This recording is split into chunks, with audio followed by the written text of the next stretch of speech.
여러분 안녕하십니까? 수요일 아침 여수 MBC 뉴스투데이입니다.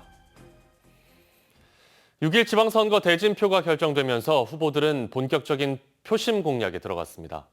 민주당은 시장과 도의원, 시의원 후보군들을 원팀으로 결성해 조직력을 극대화하는 카드를 꺼내들었고 일당 독점 구조에 균열을 내겠다는 진보 세력의 새몰이도 시작됐습니다. 박광수 기자입니다. 정기명 여수시장 후보와 민주당의 도의원, 시의원 후보자들이 함께한 핵심 공약 발표대회. 지역구별로 4차례에 걸쳐 열린 행사 곳곳에서 원팀이라는 구호가 연이어 터져나옵니다. 민주당 원팀!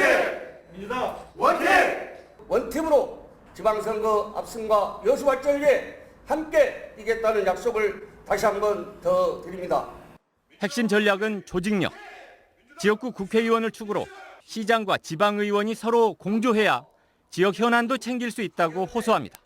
여수항, 광양항 통합, 동부가 에너지 허브 항만으로 육성해 일자리를 더 만들겠습니다. 지역 내 야당격인 진보당은 순천에서 후보 등록 이후 첫 새몰이에 나섰습니다. 민주당 경선 과정에서 노출된 잡음과 갈등, 정당 독점 구조의 허점을 파고들며 대안 세력의 필요성을 강조합니다.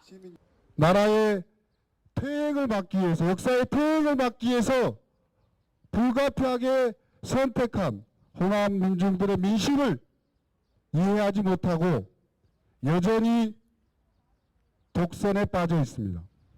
이번 선거에서 진보당이 순천 선거구에 내놓은 지방의원 후보들은 역대 최대인 6명. 특히 노동과 농민운동 현장에 관록 있는 활동가들이 정치 현장에 등판해 시선을 끕니다. 그간 정치에서 소외되어 왔던 우리 노동자들을 중심으로 한 사회적 약자들의 이야기를 대변하겠다는 다짐을 합니다. 이 6명이 순천시에 들어가면 정말 순천시는 너무 많이 바뀔 수 있다고 생각합니다. 조직력의 민주당에 지역 진보 세력이 내놓은 대응 카드도 역시 조직력. 노동자 농민 조직의 연대를 바탕으로 차기 지방정부에서는 뚜렷한 존재감을 확보하겠다는 의지가 뜨겁습니다. MBC 뉴스 박광수입니다. 전남도지사 선거에 출마한 3명의 후보들이 어제 저희 여수 MBC 토론회에서 맞붙었습니다. 후보들마다 전남 발전을 위한 다양한 구상을 내놓은 가운데 공약 등을 두고 공방과 신경전도 이어졌습니다. 문영철 기자입니다. 먼저 자신이 도지사에 당선돼야 하는 이유로 국민의힘 이정현 후보는 전남 소외론과 민주당에 대한 심판을 언급했습니다. 전남을 무시하고 소외하고 하면서도 계속 표를 얻어가고 있습니다. 저 이정현이 확실하게 어떻게 달라진지를 꼭 보여드리고 싶습니다. 진보당 민점기 후보는 윤석열 정부의 역주행을 막고 서민이 잘 사는 전남을 만들 수 있는 후보는 자신뿐이라고 강조했습니다. 1% 부자와 투기꾼들의 탐욕이 아니라 전체 도민의 땀이 빛나게 하겠습니다. 진보당을 키워주십시오. 민주당 김영록 후보는 중단 없는 도정을 위해서는 연임이 필요하다고 밝혔습니다. 앞으로 4년 정말 더 중요합니다. 전남 대도약 반드시 실현해내겠습니다. 전남 발전을 위한 대표 공약으로 진보당 민점기 후보는 노동국 신설과 농민수당 월 50만 원 지급, 청년들에 대한 주택 지원 등을 제시했고 민주당 김영록 후보는 국립의과대학을 유치하고 첨단 반도체 산업을 집중 육성하겠다고 밝혔습니다.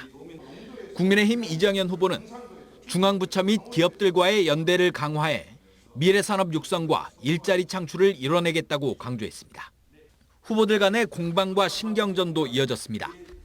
1차 산업이 침체되고 있는 것과 관련해 이정현 후보는 도지사인 김영록 후보에게 지금까지 뭘 했느냐고 따져 물었고 농기계라든가 농수축산물의 가공업체들이라든가 아니면은 적어도 씨앗 공장 하나라도 제대로 있어야 되는데 그런 거 하나를 그동안에 유치하지 못하고 민점기 후보는 2016년 탄핵 정국 당시 이정현 후보의 언행을 문제 삼았습니다.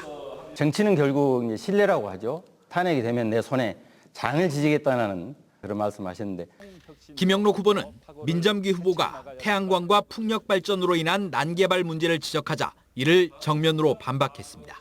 꼭 필요한 지역에 하면서 도민들에게 이익이 되고 에너지 전환 시대에 우리가 선도적으로 해보자 그런 뜻이기 때문에 도지사에 도전하는 3명의 후보들은 지역 주력 산업의 발전 방향과 광주와 전남의 통합 등에 대해서도 자신들의 주장과 상대 후보에 대한 반박을 이어가며 한치 양보 없는 토론을 벌였습니다.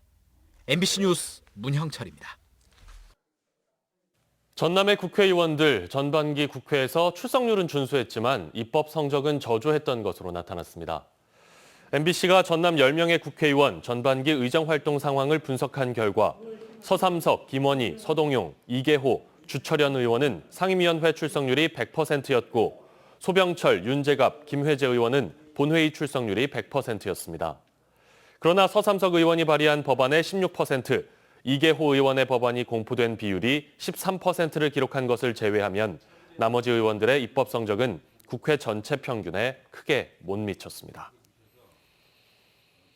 윤재갑 국회의원이 코로나19로 피해를 본 농어민들에게도 손실보상을 해줘야 한다고 주장했습니다. 윤재갑 의원은 이번 추경에 소상공인들에 대한 손실보상이 반영됐지만 현행법상 소상공인으로 분류된 농어민은 증빙을 못한다는 이유로 보상 대상에서 제외됐다고 지적했습니다. 윤 의원은 전국민 재난지원금과 같이 농어민 대상 재난지원금을 지급하는 방안을 강구해야 한다고 촉구했습니다. 골프장 예약이 힘든 요즘 골프장 선불권을 구매했지만 사용도 환불도 제대로 되지 않아 수백만 원을 날렸다는 피해자들이 속출하고 있습니다. 그런데도 해당 업체는 아직도 버젓이 골프 선불권을 판매하고 있습니다. 강서영 기자의 보도입니다.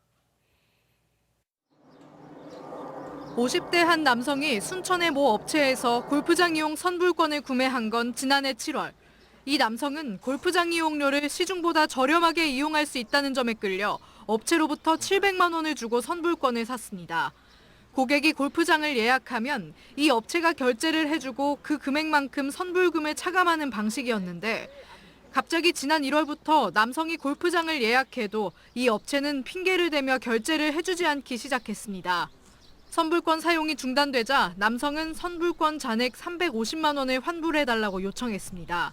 그러나 업체는 아직까지 돌려주지 않고 있습니다. 결제를 해가지고 그 금액을 이 회사에 청구를 했는데 입금이 안 되고 계속 미루게 되는 거죠. 차입해 계속 거짓말.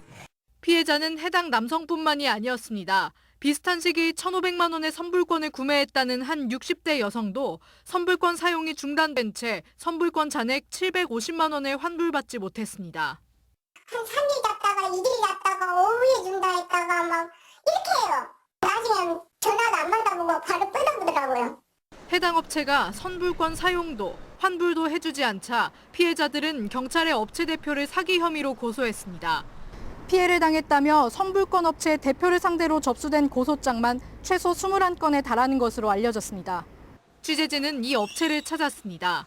피해자들이 수십 명씩 속출하고 있는데도 버젓이 수백만 원 상당의 선불권을 판매하고 있습니다. 저희가 이제 500만 원짜리로 판매되고 있고요. 도중에 막 회사가 어려워져가지고 갑자기 못 쓰고 막 이런 경우도 있어요? 지금 신계자분들한테는 그런 경우는 없습니다. 취재진임을 밝히고 왜 선불권 사용과 환불을 해주지 않았냐고 묻자 대표는 회사 재정이 어려웠을 뿐이라며 사기 혐의에 대해선 부인했습니다. 어렵다고 말씀을 드렸어요. 지금은 재정 상태가 어렵기 때문에 이분은 근데 1년 전부터 쓰신 분이기 때문에 이건 사기가 되겠다. 허용이 안 되는데. 코로나로 골프 인구가 늘고 골프장 예약이 힘들어지면서 최근 인기를 끌고 있는 골프장 선불권. 그러나 제대로 된 사용도 환불도 되지 않아 수백만 원의 손해를 본 피해자들이 속출하고 있습니다. MBC 뉴스 강서영입니다. 윤석열 정부의 첫 추경에서 지역 균형 발전 예산이 대폭 삭감됐습니다. 더불어민주당 김회재 의원이 최근 정부가 제출한 추경을 분석한 결과 윤석열 정부는 지출 구조 조정을 위해 전국 17개 SOC 사업 4,684억 원을 삭감했습니다.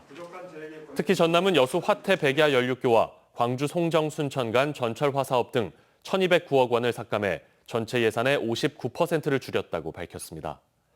주철현 의원도 이번 추경에서 해양수산 분야 예산을 3천억 원 가까이 삭감했다며 민생 살리기라는 명목으로 해양수산 미래와 항만의 안전까지 위협하고 있다고 지적했습니다. 코로나19로 거리두기가 완화되면서 그동안 중단됐던 운동회와 현장 학습 등이 다시 시작됐습니다. 그동안 교실에서만 수업을 받거나 재택 수업을 해왔던 아이들은 크게 반기고 있습니다. 박종호 기자가 취재했습니다. 목포 어린이바다과학관에 학생들의 발길이 이어지고 있습니다. 수압을 느껴보기 위해 손을 넣어보기도 하고 모니터를 통해 바다에 대한 다양한 정보를 얻습니다.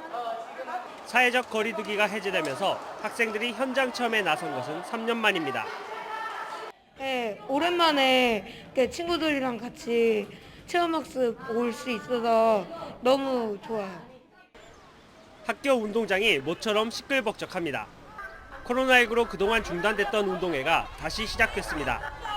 땀을 뻘뻘 흘리면서 자신의 몸보다 더 큰 공을 굴립니다. 아직은 조심스러운지 대부분 마스크를 끼고 있지만 그래도 즐거운 표정입니다. 이번에 코로나가 완화되면서 학사 운영도 정상으로 운영을 하는 차원에서 운동회나 체험학습을 저희들이 추진하게 되었습니다. 육상 등 전남 대표 선수 선발을 위한 다양한 종목의 경기대회도 곳곳에서 진행되고 있습니다. 각급 학교들은 이달 말부터 수학여행과 현장 체험학습 등을 재개할 예정입니다.